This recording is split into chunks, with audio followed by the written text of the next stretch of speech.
here's Brody Brazil. Well, that was quite a Game 3 of the 2025 World Series that we witnessed just last night, but really into the morning hours. It was 3 o'clock local time in Toronto in the morning when Blue Jay fans had their hearts broken in the 18th inning by the Dodgers. It was an unreal finish, and it kind of gives you the idea that it was just one game, yes, and this was the Dodgers' reaction, but we'll see if there are some hangover ramifications for one or both teams in the remainder of this series. To play a game that was 6.5 hours, but really to play a game that had so much back and forth. And the Dodgers had earlier chances to win than the 18th inning. And the Blue Jays had earlier chances to win this game before the 18th inning, essentially playing 2 full games.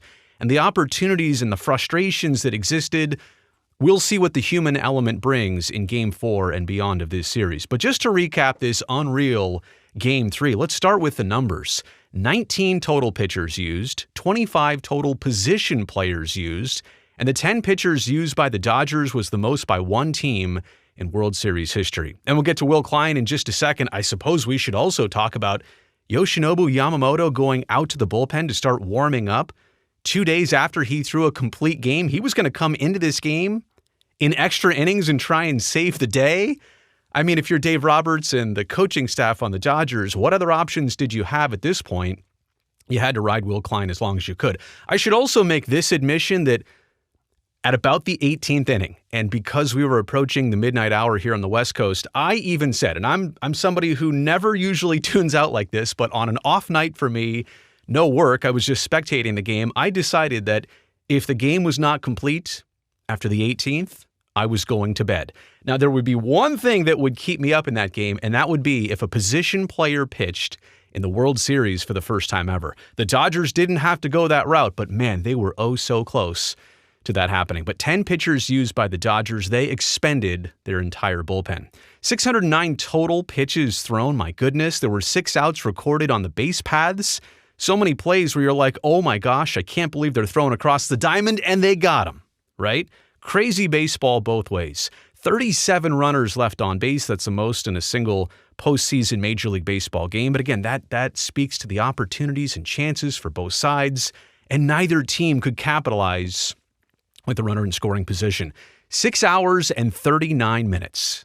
That was the time of the game. It's the second longest World Series game, but you don't have to go back too far to get to the longest one. That Game 3 of 2018, 7 hours and 20 minutes, but 6.5 hours for a baseball game, my goodness. Freddie Freeman and his walk-off homer to clinch Game 3 and last night's game.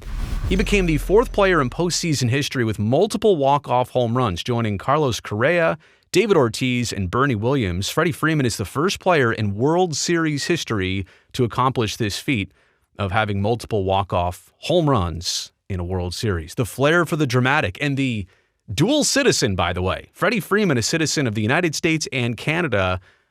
I'm pretty sure Blue Jays fans know that, but aren't really fond of that part right now, considering he was the hero for Los Angeles and was the World Series MVP from last season. Shohei Ohtani, though, was the MVP of this game, very much like he was the MVP of the NLCS in Game 4 and how he pitched 6 innings, 10 strikeouts, also hit 3 home runs in this game. In Game 3 of the World Series, Ohtani became the 2nd player in World Series history with 4 or more extra base hits in a game, joining Frank Isbell, who had 4 hits in Game 5 of the 1906 World Series, more than 110 years ago. Yeah, we're talking about 110-year history. Nobody's done that since 1906. Frank Isbell did it. Shohei Ohtani did it last night, 4 extra base hits. And you know what? It's kind of unfortunate that he didn't get a chance to do more. He was walked 5 times, a couple of those intentionally. We'll talk more about the intentional walks in just a second. But Ohtani also tied a Major League record by reaching base safely 9 times in Game 3. That's like reaching base 9 times. That's a series worth of at-bats and plate appearances. But for Shohei Ohtani, he got to first base or more 9 different times in this baseball game. 2 dingers, 2 doubles, 5 walks, 5 free passes, and some of the intentional variety. Ohtani has been intentionally walked 8 times now this postseason. That's tied with Albert Pujols in the 2011 postseason for the 2nd most intentional walks in a single playoffs. And here's the thing. With Mookie Betts batting right behind Ohtani, Betts is slashing a 409 average, 519, 681. He's 9 for his last 22 at-bats in 27 plate appearances following a Shohei Ohtani intentional walk. And I realized, like last night, the way Ohtani was and just kind of his body language, and everybody's like, hey, just putting up the 4 right now. Do not give him a chance to swing the bat. But here's the alternative. Look what Mookie Betts is doing, a 409 batting average following Shohei Ohtani intentional walks, right? So the options don't get much better for you. I guess if you're playing the odds and you're playing the chances, this is what you do. I mentioned Will Klein earlier. He was the hero out of the Dodgers bullpen. He threw 72 pitches in relief in Game 3.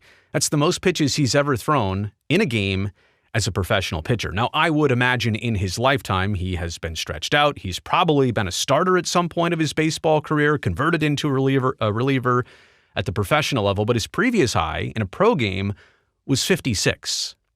But that was done back in July 2021 for the Single-A Advanced League Quad Cities River Bandits in the Royals minor league system. Totally different era, totally different lifetime ago for Will Klein, but to come in this high leverage situation to face the Blue Jays lineup a couple times through 72 pitches, I mean, that's basically a whole nother start in this game by a Dodger reliever. So again, all the effects though of like, what does this mean for Game 4 and what does it mean for Game 5? Game 3 was such an exhausting experience physically, emotionally, maybe spiritually for a lot of these players. What comes next? Because so many players taxed themselves on this Monday night. By the way, all of this happening on the sports equinox, like the baseball, basketball, football, and hockey, all with games last night. And Major League Baseball gives us this a 6.5 hour barn burner.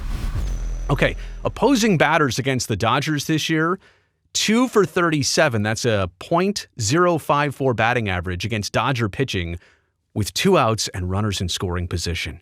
And how many times last night did we see the Jays leave a runner on second with 2 outs, maybe even second and third? I'm trying to remember all the different innings. I mean, I was watching this game, but it just kind of all blends in over 18 innings. The point is, the Dodgers get out of jams like this. 2 for 37 against Dodger pitching with 2 outs and runners in scoring position. That's their entire postseason.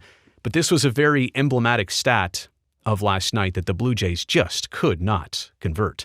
Last night, Monday, was also the first time ever that Clayton Kershaw pitched in extra innings in his career.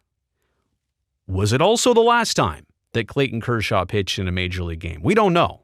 And I know that was mentioned by Joe Davis that he thought, the announcer for Fox, he thought that this was probably the last time we'd see Kershaw. I don't know. Maybe there's a later series situation, but maybe not. Probably not. That could have been the final couple outs we saw Clayton Kershaw ever get as a major league pitcher. So that brings us to this and what remains for the rest of this series. I'm telling you, Game 4 and beyond could in some way, shape, or form just be impacted by the emotions and the drama of Game 3. And I know if you're the Dodgers side, you have to wipe it out, right? You won that game, but you can't live off that high forever because the Blue Jays will be right back at it for Game 4. And if you're the Blue Jays, you have to somehow compartmentalize what just happened. Even though you threw all your logs in the fire, you still didn't win. You have to cut that off and start a new chapter here on Tuesday night. You just have to. And I know inevitably professionals are better than this, better at this than you and I probably are. Like I would harbor some of that into Tuesday night's game, but they've got to be good. Here's why. Teams up 3-1, right? Nobody's up 3-1. The Dodgers are up 2-1. But if the Dodgers were to go up 3-1, teams up 3-1 in any best-of-7 World Series have gone on to win it 39 out of 40 times. That's 86.7%. It's not all the time, but basically tonight is a huge hinge in the series. And I'll tell you this.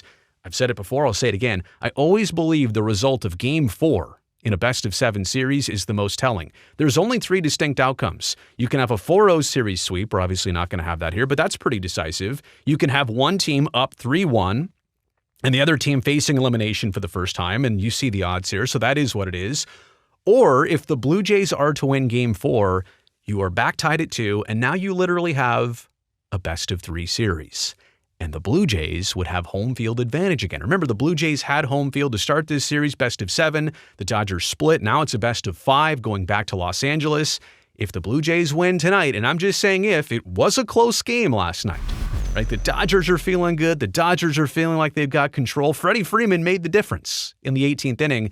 If it went the other way, it would be an entirely different story. My point is, if the Blue Jays win Game 4, this will definitely dramatically alter the series once again, and it becomes a best of 3. That was an unreal Game 3. It was a fun thing to watch. And even though I'll admit that I almost felt bad tuning out because I had to. I'm old. I'm 44. I had to get to bed. I'm a dad, you know? I almost tuned out. I'm glad I didn't. I guess I'm glad I got to see the result. I don't have a horse in this race. I just want to say it that way. I'm in for the most interesting results, and I hope that continues. But last night was certainly a most interesting game. Let me know what you think about all this in the comment section below. Also, thumbs up while you're down there. Helps me, the video, and the channel. If you've never seen me or any of this before, welcome. Glad you found me. Make sure you hit that subscribe button. I would love to see you for more videos in the near future.